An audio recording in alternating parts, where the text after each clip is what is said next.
Se cumple un nuevo aniversario de la muerte del compositor y bandoneonista Astor Piazzolla, fallecido en Buenos Aires, el 4 de julio de 1992, el músico argentino más importante del siglo XX y un artista que se enfrentó a la incomprensión del mundo del que había surgido, el tango. Vivió esa confrontación sin hacer concesiones, un verdadero innovador que por encima de todo, creyó en su talento. Nació el 11 de marzo de 1921 en Mar del Plata en el seno de una familia italiana que emigró en 1925 a la llamada Little Italia, en Nueva York. Un barrio duro, hogar de la mafia italiana y en la que Piazzolla creció y donde se hizo una respetable fama a fuerza trompazos, aunque sin duda buena parte de su tiempo libre, que al parecer era mucho ya que sus padres trabajaban hasta los domingos, lo dedicaba a escuchar música. Esa temeridad que evidenciaba en su infancia la tuvo también a la hora de componer y romper con la sólida tradición tanguera, uno de los mayores valores porteños. Sobre este asunto le diría El País, de Montevideo, en 1988, aquel era un mundo de pobreza, solidaridad entre paisanos, ley seca y mafia y yo era un peleador que echaban de las escuelas y que andaba mucho por la calle. Tengo que reconocer que ese ambiente me hizo muy agresivo, pero también me dio la dureza suficiente para enfrentarme al mundo y sobre todo a los escándalos que generaría mi música. Cuando su padre, Vicente, a quien Piazzolla llamaba Nonino, le regaló su bandoneón, en 1929 definió su futuro: ni boxeador, ni promotor, ni jugador profesional, sería músico. Más inclinado al jazz que al tango que cada noche Nonino escuchaba, comenzó sus estudios de teoría y solfeo con un profesor italiano del barrio de quien aprendió a hacer una deliciosa salsa de tomates.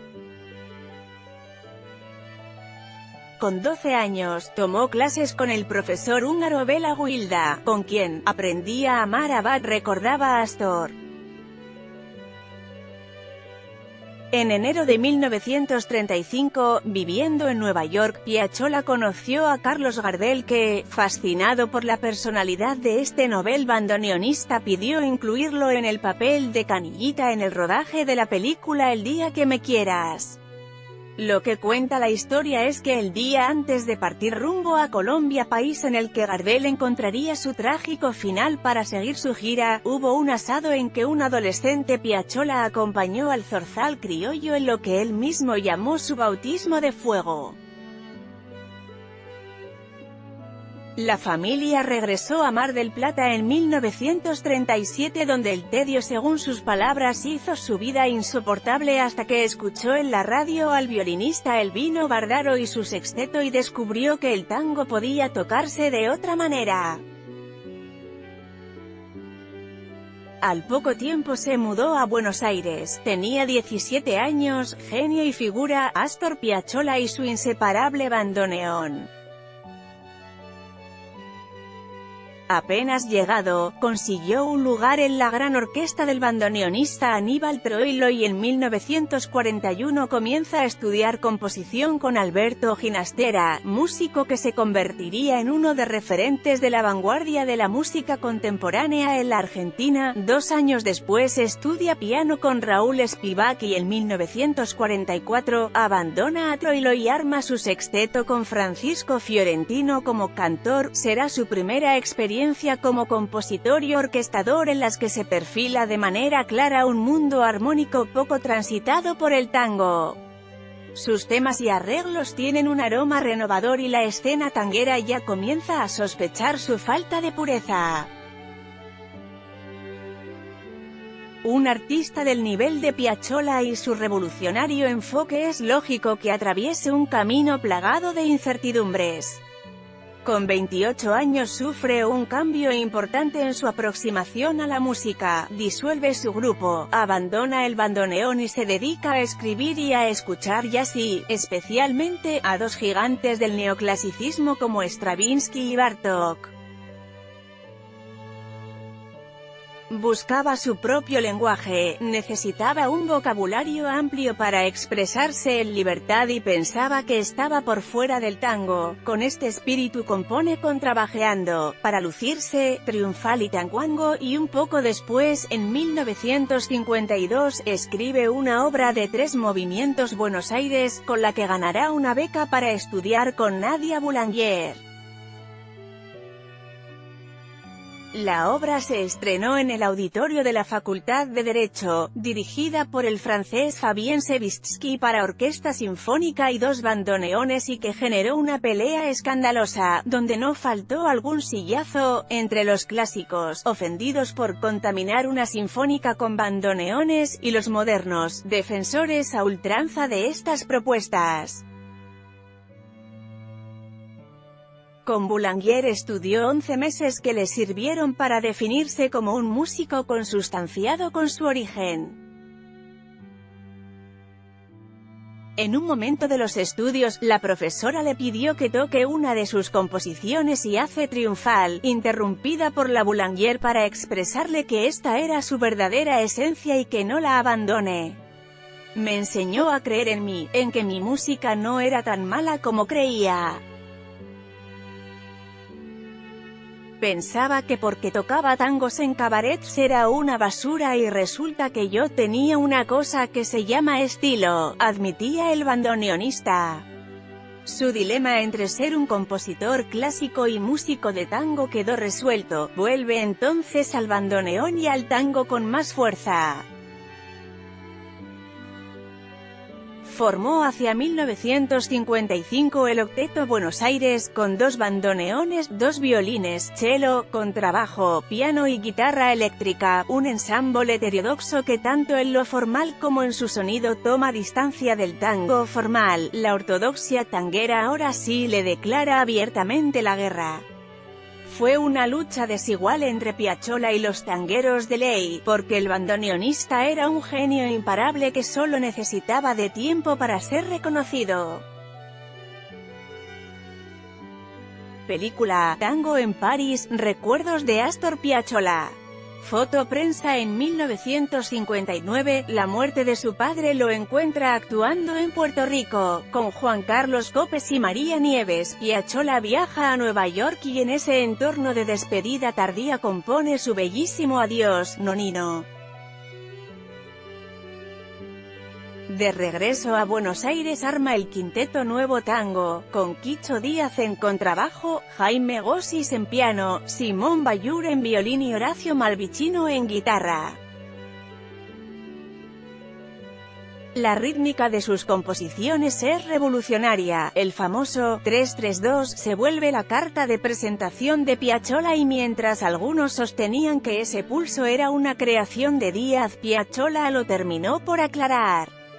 En una entrevista con el periodista e investigador Natalio Gorin, todo lo que escuché se te va metiendo bajo la piel. Mis acentuaciones rítmicas, por ejemplo, el 3-3-2, son propias de la música judía que escuchaba cuando era chico en los casamientos con este grupo. Piazzolla estrenó Adiós Nonino y composiciones como Las Estaciones, La Serie del Ángel, La Serie del Diablo, Buenos Aires Hora Cero, De Carissimo y Michelangelo, 70, entre otras. Son consideradas obras maestras del tango contemporáneo y con las que logró expresar como ningún otro artista el lenguaje musical de Buenos Aires en los años 70, imbuido de un creativo y potente lirismo con esa evidente reciedumbre.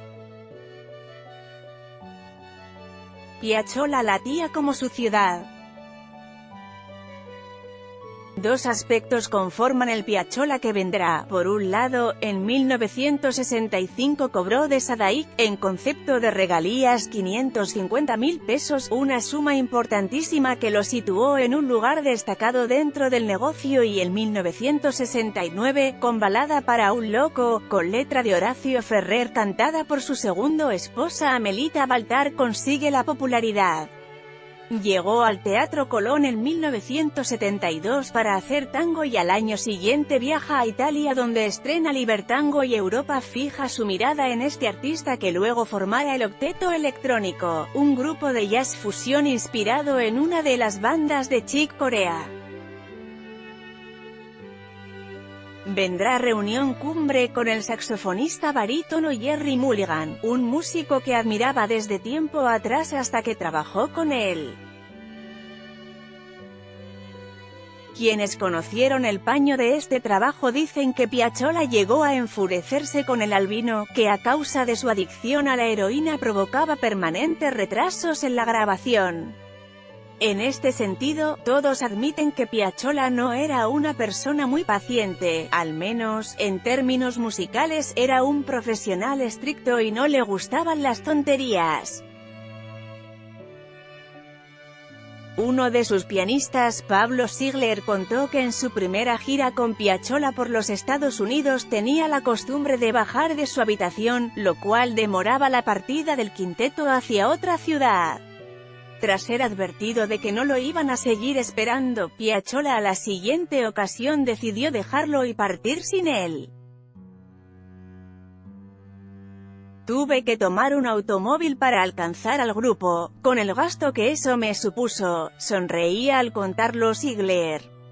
Esa rudeza de su infancia en la Little Italia podía observarse en su más querido pasatiempo, que consistía en la pesca del tiburón, donde la lucha con el escualo requiere de una energía especial para agotar las fuerzas de la presa.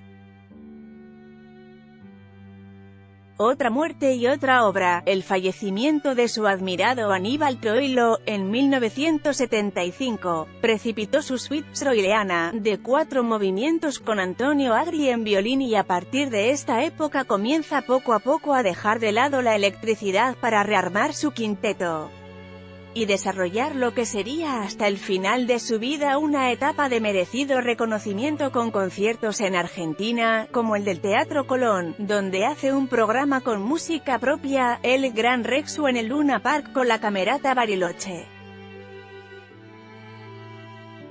El mundo también le abre sus brazos y los años 80 lo ubican como uno de los grandes artistas.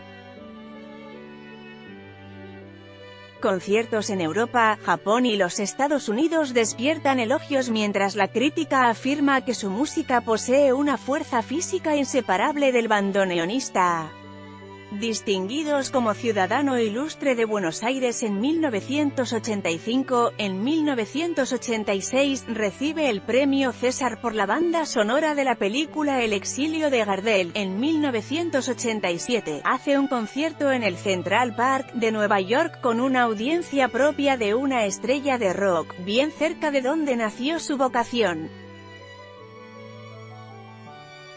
Mirá también Pipi Piazzolla, a mi abuelo le gustaría mi programa. Un año después, poco después de grabar La Camorra, que sería su último disco, se debe someter a una operación de 4 bypass, ya había tenido un infarto, en 1973 que lo obliga a desacelerar tanta entrega artística, aunque la motivación jamás decayó.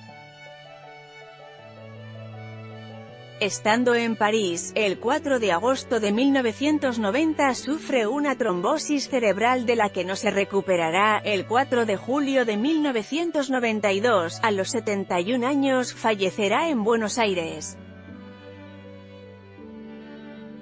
Además de talentoso, prolífico, compuso más de 300 tangos y escribió la música de 40 películas. Los músicos que compartieron con él sus proyectos confiesan que era como ir a la universidad y aunque era un bromista pesado generaba con su mística una fuerte cohesión con su grupo. Un artista genial cuyo legado no solo es su maravillosa música, también la fuerza para hacer su camino.